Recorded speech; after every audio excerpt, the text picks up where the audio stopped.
सभी साथियों को जयराम जी की। आज निगम शिक्षकों की कर्मचारियों की जो हालत है वो किसी से छिपी हुई नहीं है। 3 महीने हो गए, वेतन के दर्शन नहीं हुए। पता नहीं कब इस रात की सुबह होगी। सब परेशान हैं लेकिन चुप बैठे हैं। पता नहीं किस बात से डर रहे हैं, और अगर कोई साथी उन्हें जगाने की कोशिश भी कर रहा है तो उसका साथ नहीं दे रहे हैं। इन हालातों पर मेरे मन से कुछ पंक्तियां निकली हैं, उन्हें प्रयास करता हूं आप लोगों के साथ साझा करने की। आशा करता हूं आपको पसंद आएंगी। कोई फरिश्ता हो जो अपनी तड़प समझे, बस सब लगे हैं जनता को गले लगाने में। ये निगम ने ऐसी हालत कर दी है हम लोगों की, अब तो बहुत डर लगता है घर से बाहर जाने में। कहीं दूध वाला भाई है तो कहीं राशन वाला है, अब तो बहुतों ने अपने घर पर डेरा डाला है।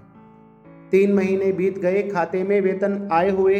परेशान शिक्षक पता नहीं कब आखिरी बार देखा था मुस्काए हुए। बच्चों को पढ़ाते पढ़ाते अपने बच्चे पढ़ाने कठिन हुए। सभी के हालात शायद एक जैसे हैं। रोज बच्चों के स्कूल से फोन आते हैं कि सर 6 महीने हो गए, सैलरी आप लोगों को क्या नहीं मिली, हमारी फीस जमा करवाइए वरना अपने बच्चे को अपने घर पर बैठा लीजिए। अब एक टीचर के लिए इससे ज़्यादा शर्म वाली बात क्या होगी कि वो शिक्षा दे रहा है लेकिन उसके खुद के बच्चे जहाँ शिक्षा लेने जाते हैं वो वहाँ फीस नहीं भर पा रहे हैं, तो वहाँ से उसे रोज़ रोज़ धमकियाँ मिल रही हैं कि अपने बच्चों को या तो ले जाओ या फीस जमा करवाओ। बच्चों को पढ़ाते पढ़ाते अपने बच्चे पढ़ाने कठिन हुए। उनके स्कूल से रोज़ फ़ोन है आते, मास्टर जी बहुत दिन हुए, जल्दी से फीस जमा करवाओ वरना देना होगा जुर्माना। एक शिक्षक के लिए भी कठिन हो गया अपने बच्चों को पढ़ाना। बीवी और समाज के आगे कैसे घुट घुट के जीते हैं। सबके लाइफ पार्टनर बहुत समझदार हैं, वो जानते हैं कि अभी हालात थोड़े टाइट हैं, इसलिए कुछ एक्स्ट्रा डिमांड नहीं करते, लेकिन उनकी आंखों में हम लोग देख लेते हैं कि वो किन किन चीज़ों के लिए अपने मन को मार रहे हैं। तो हमारे मन की मजबूरी समझिए, हमें कितना बुरा लग रहा है कि हम अपने बीवी बच्चों की छोटी छोटी इच्छाएं भी पूरी नहीं कर पा रहे हैं, सिर्फ इन नेताओं की मिसमैनेजमेंट के कारण। बीवी और समाज के आगे कैसे घुट घुट के जीते हैं, आप लोगों को क्या बताएं हम कैसे कैसे आंसू पीते हैं। भिक्षु की तरह मांग मांग कर वेतन लेना पड़ता है। पता नहीं हम जिए या मरे, किसको फर्क पड़ता है। जब चयन हुआ था नौकरी में बड़े ढोल नगाड़े बजाए थे, बहुत खुश हुए थे। आसपास में बड़ा शोर हुआ था कि भाई फलाने की गवर्नमेंट जॉब लग गई, बहुत मौज हो जाएगी इसके परिवार की। तो लेकिन आज परिवार छोड़ो, अपनी खुद की रोटी चलाना मुश्किल हो रहा है। जब चयन हुआ था नौकरी में बड़े ढोल नगाड़े बजाए थे, अब सोच रहे हैं क्या इसी दिन के लिए निगम सेवा में आए थे। इतना अत्याचार राजधानी में भी दिखता नहीं। हम देश के दिल में बैठे हैं, दिल्ली में बैठे हैं, लेकिन हमारी व्यथा, हमारी पीड़ा, हमारी परेशानी किसी को सुनाई नहीं दे रही। 3 सरकारें बैठी हैं, केंद्र सरकार, राज्य सरकार, निगम सरकार, लेकिन हम लोग परेशान हैं, किसी को शायद फर्क ही नहीं पड़ रहा। इतना अत्याचार राजधानी में भी किसी को दिखता नहीं। असल में हमारा दर्द किसी न्यूज़ चैनल पर बिकता नहीं। किसी हीरोइन की डिलीवरी हो रही है, वो लोग दिखा रहे हैं। किसी हीरोइन के बच्चे को पेट में दर्द हो रहा है, वो भी ये न्यूज़ चैनल दिखाते हैं।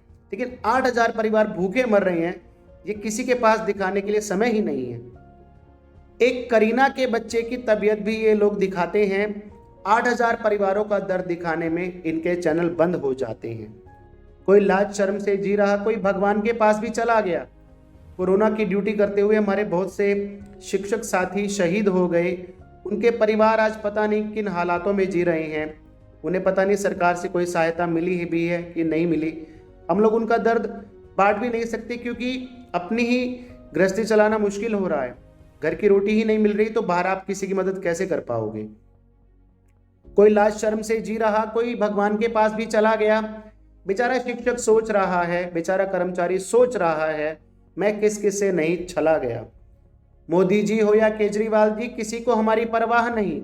मोदी जी पूरी दुनिया में घूम घूम कर कहते हैं कि मैं देश का प्रधान सेवक हूं, लेकिन मोदी जी मैं आपसे हाथ जोड़कर प्रार्थना करता हूं कि 8,000 परिवार आपके बच्चों के जैसे हैं, इनकी कुछ पीड़ा को समझिए, इनकी बात सुनिए, इनकी फरियाद सुनिए, इन्हें वेतन दिलवाइए।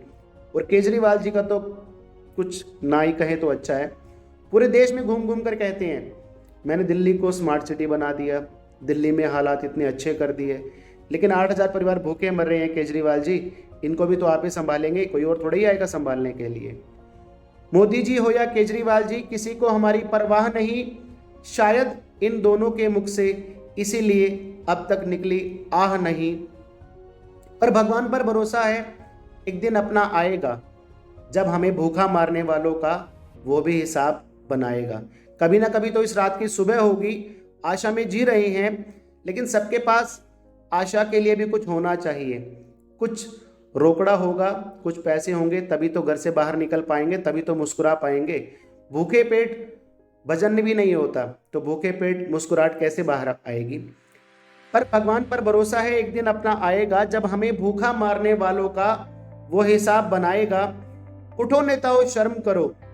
नेताओं को तो शर्म आती ही नहीं है, शायद इसीलिए राजनीति में ज्वाइनिंग करते हैं वो लोग। उठो नेताओं, जागो, ये पीड़ा की जो झांकी है, हमें हमारे वेतन भत्ते दो, कर अब भी कुछ शर्म बाकी है। मैं आप साथियों से भी हाथ जोड़कर रिक्वेस्ट करूंगा कि नेताओं पर भरोसा रखना छोड़ दो। नेता किसी के नहीं होते, हम लोगों को अपनी बात खुद आगे पहुंचानी होगी। उठो शिक्षकों, सिंह बनो। शेर की एक दहाड़ से पूरा जंगल हिल जाता है, तो आज भी हमें वैसे ही दहाड़ लगानी है। उठो शिक्षकों, सिंह बनो और ऐसी हुंकार भरो। बहुत हो चुका विनय निवेदन, अब की आर्या पार करो। बहुत हो चुका विनय निवेदन, अब की आर्या पार करो। जय शिक्षक, जय भारत, जय राम जी की।